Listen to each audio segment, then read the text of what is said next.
Hey guys, welcome back to Let's Play Nintendo. We're still playing The Legend of Zelda: A Link to the Past, and we're going to pick up right where we left off. In this episode, we're actually going to be doing a lot of collecting, item collecting. We're going to actually get 6 whole heart pieces, or 6 heart pieces, not whole heart pieces, and 7 items as well as a bunch of rupees and other collectible things like that. So we're actually going to go over here and head to the west towards Kakariko, but we're not going to go to Kakariko yet. We're going to go up here to the north and take a trip through the Lost Woods first.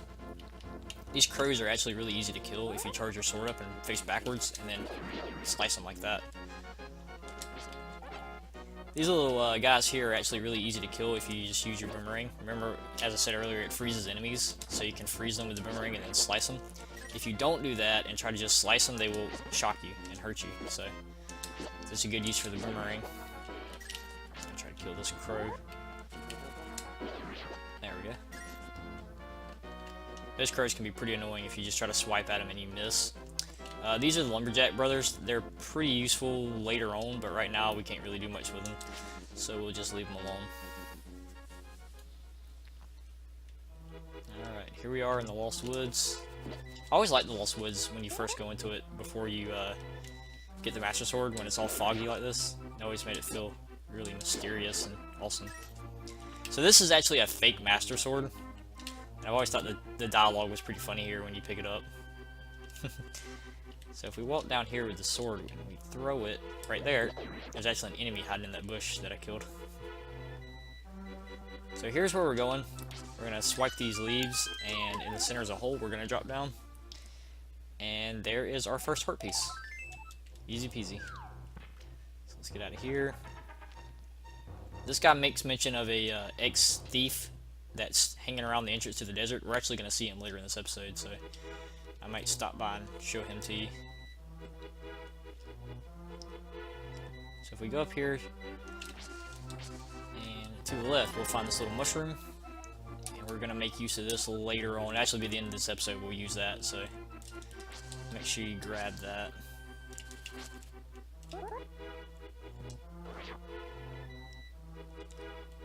Now we're going to actually make our way out of here. So there's another fake Master Sword down there, and up there through that log is the real Master Sword. So we'll head down through here. This guy's a thief. If he bumps into you, he'll knock your stuff out and then try to pick it up. I like to just try to get him behind the trees where he can't get you. It's pretty annoying. He's chasing me. And I made it out of the forest though. You can't kill them. You can swipe them with your sword, but it doesn't really hurt them. It just pushes them back. So they can be really frustrating.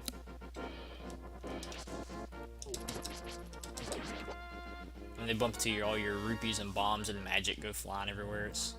You gotta kind of scramble to pick them up before they do. We're gonna drop down this well here in Kakariko and grab some bombs. There's our first item. We'll go ahead and select those and bomb this wall up here. And while that's going off, I'm gonna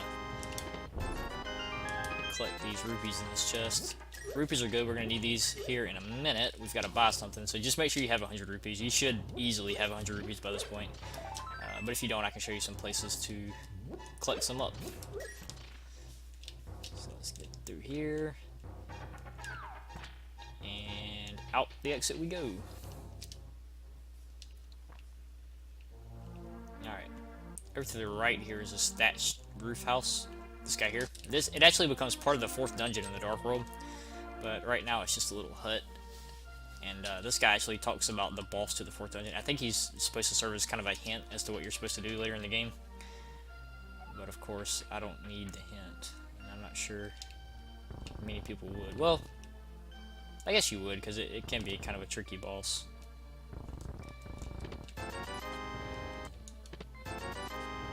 So this block puzzle is really easy, but if you mess up, you can leave the room and come back in and it'll reset for you. I'm gonna place a bomb up here. And here is our second heart piece already. Oh, third actually. I'm sorry. I already forgot about the one that we collected in the Lost Woods.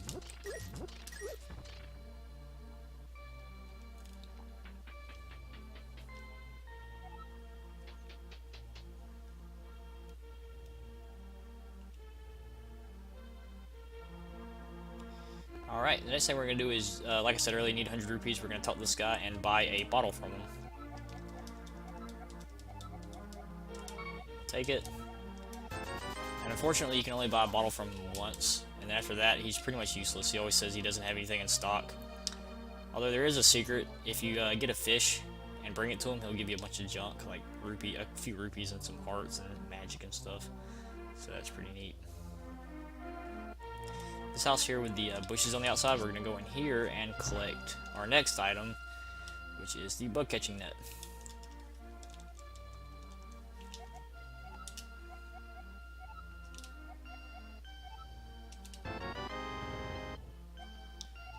And there we go. And if you look closely back here on this painting on the wall, you can see Mario. So he does make a cameo appearance in the game.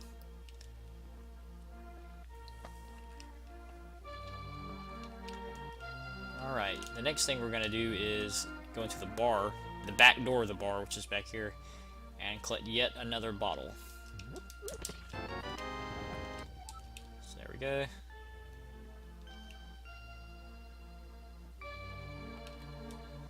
Then we're going to head on over here to the left. And we're going to bomb the bottom wall of this little hut back here.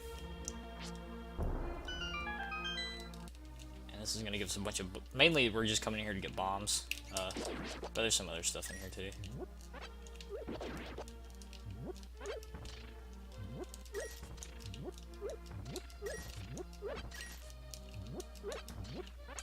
Alright. Next, we're going to go up here to the old lady's house. We passed her just a second ago. Here she is.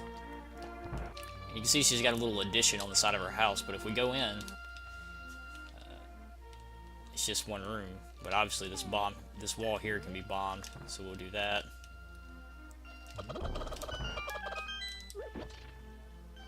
And inside is a chest, and this is actually optional. It's just got arrows in it. We can't even use these yet because we don't have the bow, but we will be getting it pretty soon. And I always just make it a habit of coming in there and getting that item, even though it's completely unnecessary.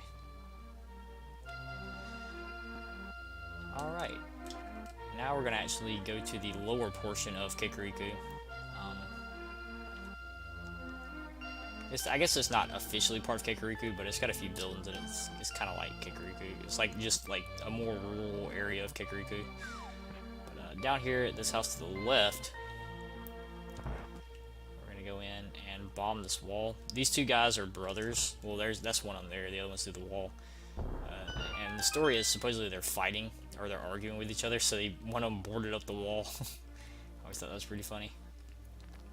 So this foot race here, a lot of people think you can't get through it without the Pegasus boots, but that's not true. You can actually get through it without them if you just follow the shortest path.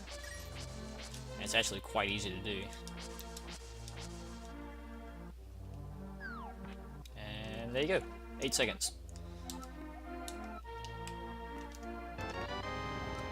I've got a whole heart container, so we'll gain an extra heart. And we're going to hop down and head off to the swamp.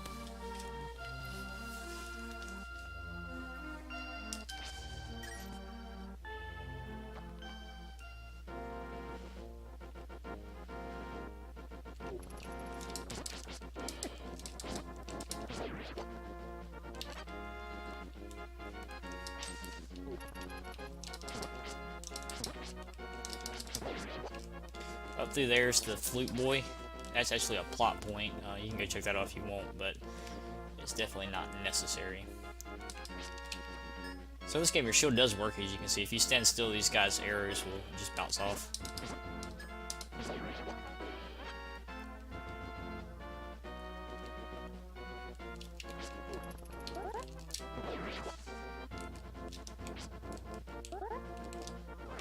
Oh, I completely missed. He didn't even notice until I was already walking away. Wow.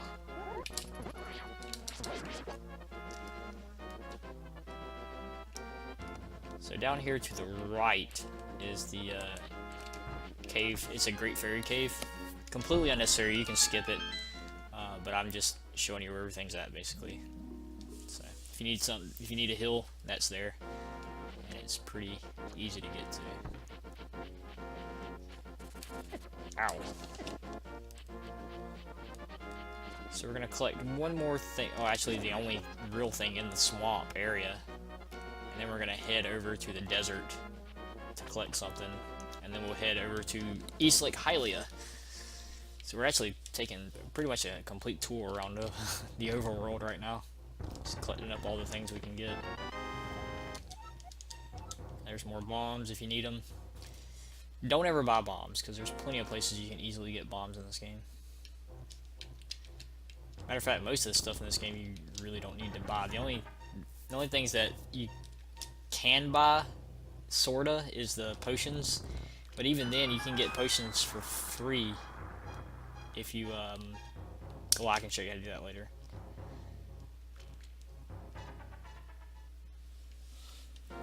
So there's our next heart piece. Like I was saying earlier, these fish jumping around, if you pick one up and take it all the way back to Kakariko and give it to the salesman that sells the model, he'll give you a bunch of junk, a bunch of rupees and stuff for your thing. So these little guys that are jumping through the air will actually talk to you if you slice the grass up underneath them. So that's like this. Oh, I missed. I'm getting beat up here.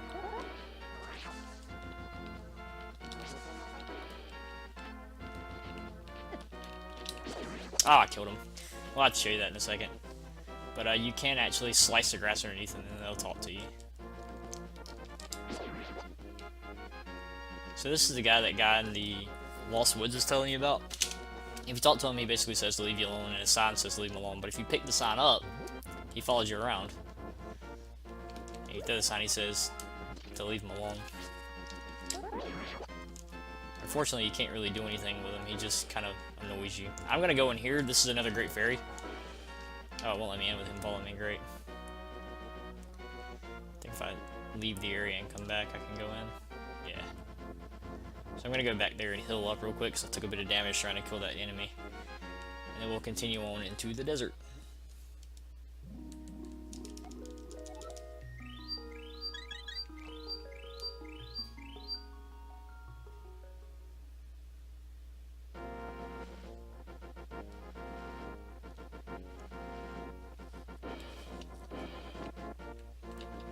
Yeah, these guys here are really annoying, but if you get out your boomerang, you can hit them with a well-timed shot like that. And I think if you hit them twice, they die.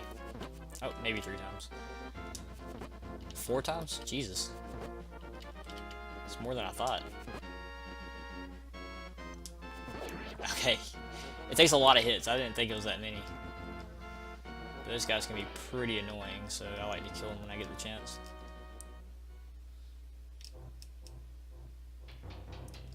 Alright, through here is a rather special character that you don't see much of in this game. This is... oh, what's his name? I think it starts with an A. Yeah, Agna. So this is actually the brother to the village elder, the guy that we're supposed to be looking for right now. And he's just hiding out in a cave in the desert. He does actually help you. If you don't know what to do, he's basically explaining what to do to get into the second dungeon. But what we're here for is what's hiding in his wall, which is yet another heart piece. Ta-da! So we've got just a few more things to get. I think we're done with it. Nope, we got one more heart piece to get, I think. And then, well, hang on. Did I miss a heart piece somewhere? No. No, I'm right. I got all of them. Okay. Sometimes I get mixed up.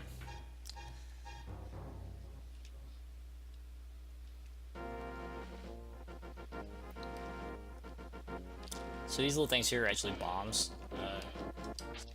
I can't do it now, but if you, well, I think maybe if you place a bomb, it'll blow up. I don't know.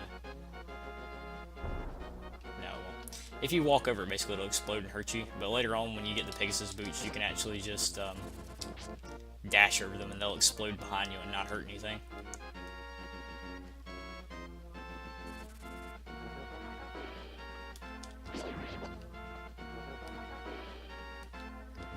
We're gonna skip through. Oh, wait, let me try this again, actually, real quick. I know I can do it.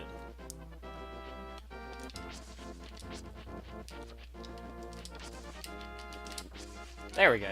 So if you do that and then go to him, he'll actually talk to you, and he kills himself basically and gives you whatever item he has. I always thought that was pretty interesting. So we're gonna hop over here to the right, and there's a cave that we're gonna go into. It's right over here.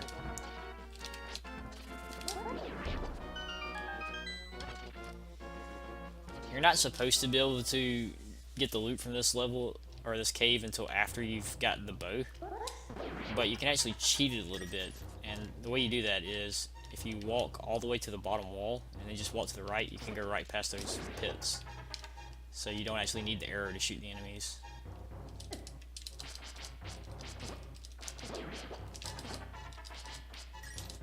And we're heading this way anyway, so we might as well go ahead and collect it. Now note, it only works on the bottom, not the top. If you try to do it to the top, I believe you'll just fall.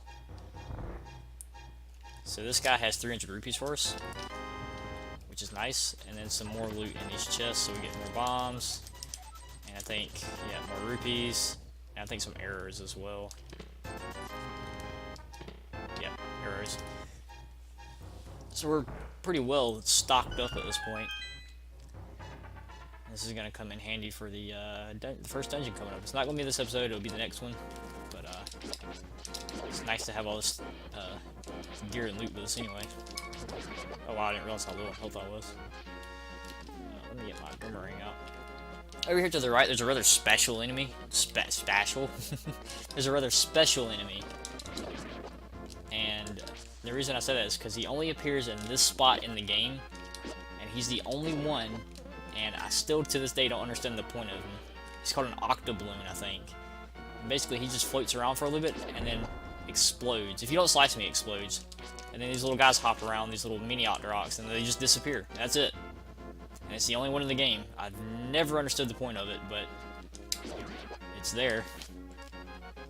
When I was younger, I used to always think there was some secret involving them, like maybe if you killed all the little mini Octoroks that came out of them before they disappeared, you'd get something. But I could never do it, and as far as I know at this point, there's nothing special about it. It's just a weird enemy that only appears in one spot. So in this cave, we're actually going to collect some fairies, which are behind this wall over here. You don't have to do this. There's a spot to collect fairies in the dungeon. But if you think you're going to need fairies for any reason before you get to the spot that has the fairies, then this is a good spot to collect a couple. And if you look, they actually spelled fairy wrong in this game, which I always thought was kind of weird.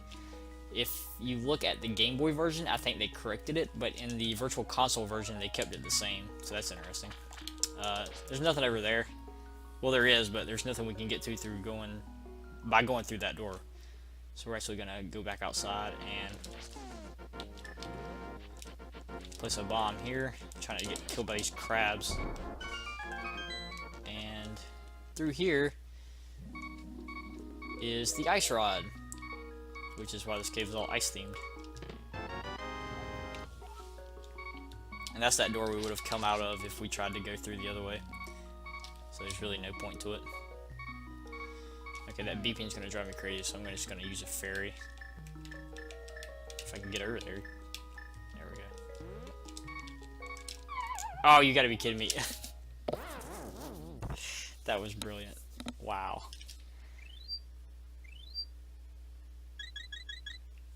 Well, I guess I don't need to use that other fairy now. Catch it again. I can't believe I did that.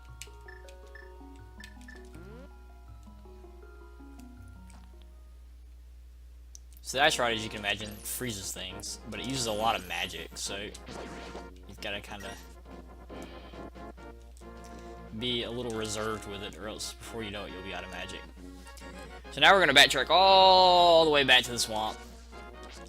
I may speed this part up because it's just going to be walking back.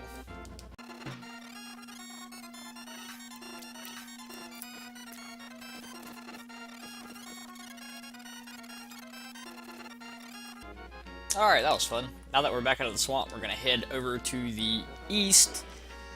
And we're going to cross this bridge here. We've got the last thing on the list we need to get done, and it's a little ways away. We got to go through this little boulder field here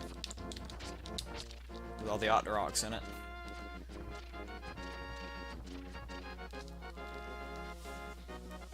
we're actually almost back exactly where we started. If we cross that bridge and then go up for a little bit and then to the left, we'll be exactly where we were when we started. So we basically went in a huge loop around the map.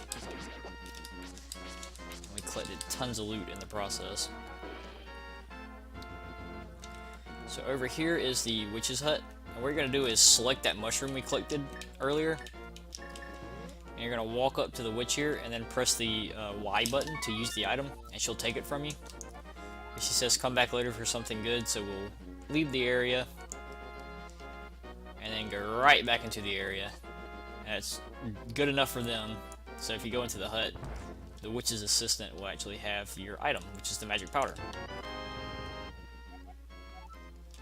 Now by itself, the magic powder isn't that exciting. For the main part, it just turns things into other things. But there is one very useful reason to have it, and that's that it can turn anti-fairies into fairies. So you can see here, I put it on this guy, and he turns into whatever that is. I think they'll actually talk to you, yeah. Tra-la-la, look for Sahasrala. So that's actually giving you a hint. They do a weird little animation when you hit them.